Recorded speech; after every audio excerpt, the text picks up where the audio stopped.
Jerry, I know it's just been about, I think, 6 weeks at this point from the last no contest. Over it yet? Have you moved past it? Have you left it behind, or is it still a little frustrating? I love no contests. I was very frustrated at first, but what am I going to do, right? And, I believe I was winning that fight. I thought I looked great. I was doing my thing, and then all of a sudden I was like, what happened? But, the weeks following, I was wondering, oh, what now? And then, I got a call from my manager, and he was like, you want to fight Jim Miller? And I'm like, when? And it was 17 days notice. And I was like, well, let me get on the scale, see what I weigh. And I was like, I don't know, maybe I should go for a run before I get back to my manager. I was 193 when I got on the scale, yeah. Super bloated, eating, like an animal. But I was training. I got back in the gym fast. So I'm in shape. I was in shape. But the weight was, a questionable issue. But I'm good. Weight's good, yeah. So you got the call. Were you itching to get back in? Like, after that, was it a frustrating result? Were you like, dude, you got to get me back in right away? After the last two, of course. I was like, what's going on here? Why is this happening to me?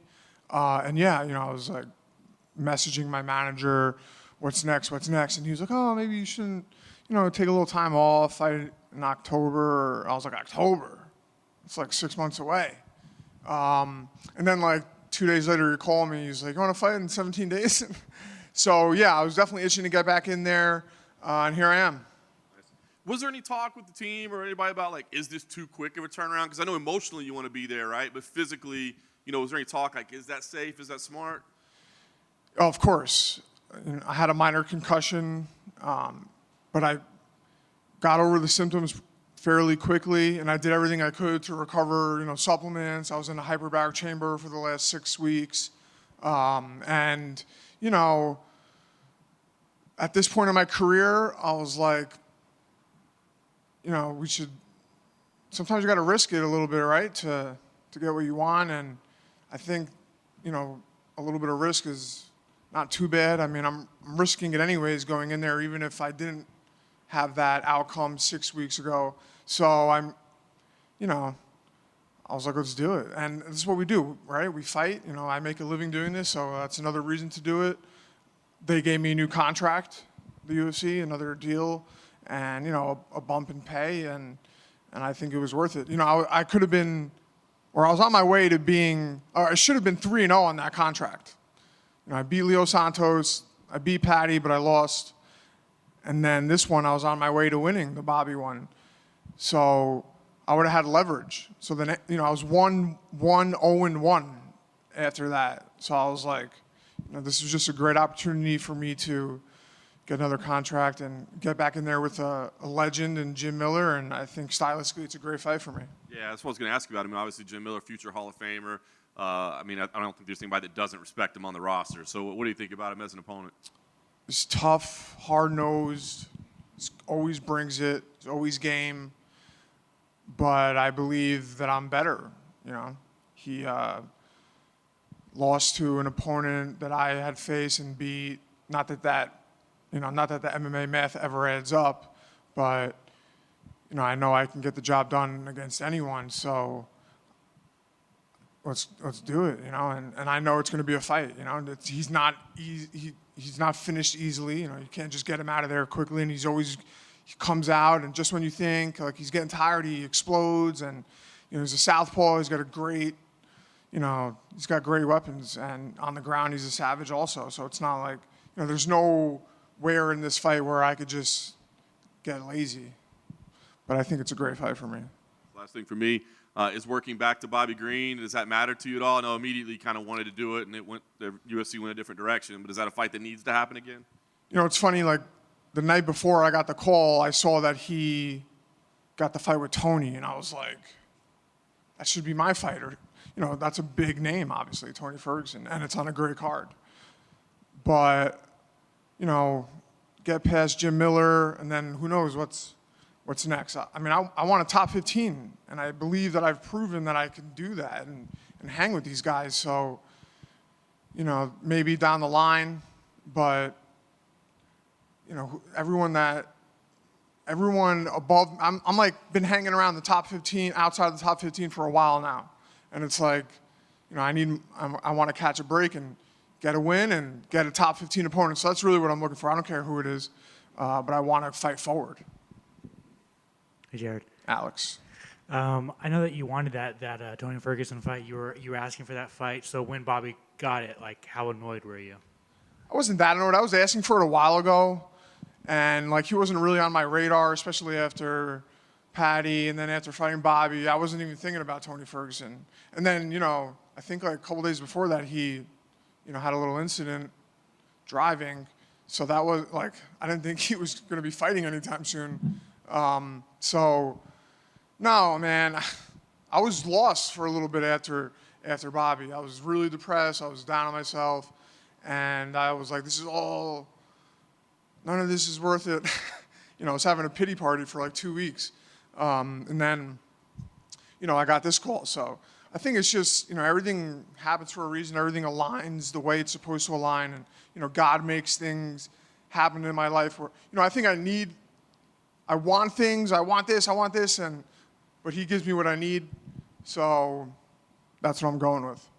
It's the side of the side of the fighter that you were just talking about, like behind the scenes, where like people don't see you, see your emotions when you're home. So like, I guess how hard was it, you know, knowing that you would beat Patty and then this incident with Bobby Green, and then you go home and you're like what the hell just happened? Like, how do you get through that? And like, how hard was it? So the week after the fight with Bobby, my friend was getting married in New York. So I went to New York. I was in, you know, my old home, my stomping grounds. I was in Manhattan. I was enjoying myself. And then we came back to Florida, and then it hit me. And I remember, you know, I would have times where I was sitting in the couch or in the shower, and I was like really upset. Like, you know, I feel like I'm doing all the right things, trying to be of service to people and do what I think I should do. And, you know, you don't get the outcomes that you think that you need, so, or the outcomes you want. And, you know, there was times where I was really depressed, man. And I was talking to you about it. Like, you know, like the way that my brain, I'm sick. The way my brain works, like I'll have moments where I'll just throw it all away.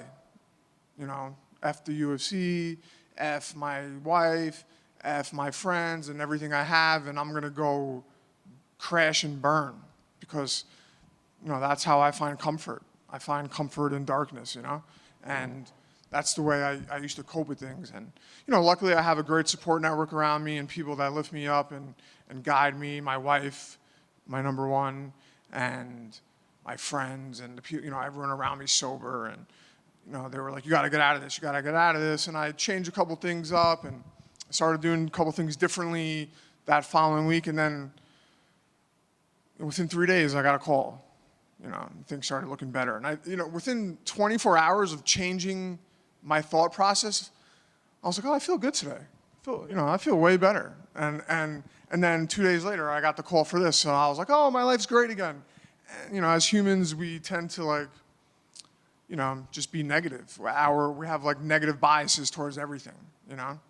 It's just our primitive nature to look at the negative stuff. We never look at the stuff that we've been blessed with and given. We're always looking at the stuff that has screwed your life up or what, you know, you think has screwed your life up. So it's hard to always stay grateful.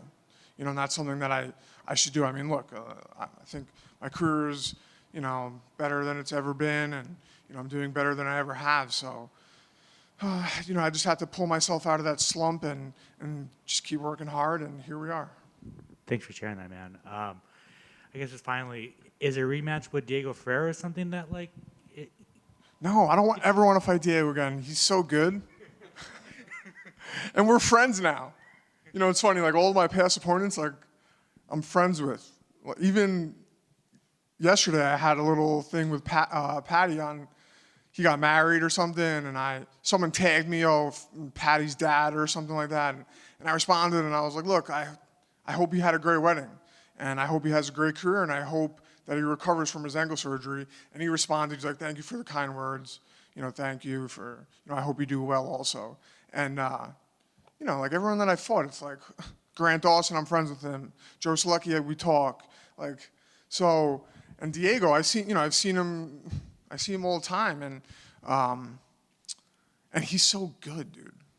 He's a savage. He's black belt champion. He has knockout power. I mean, there was a time where he beat like 3 Dagestanis in a row, and I remember thinking like, that was a good win. That was a good loss for me.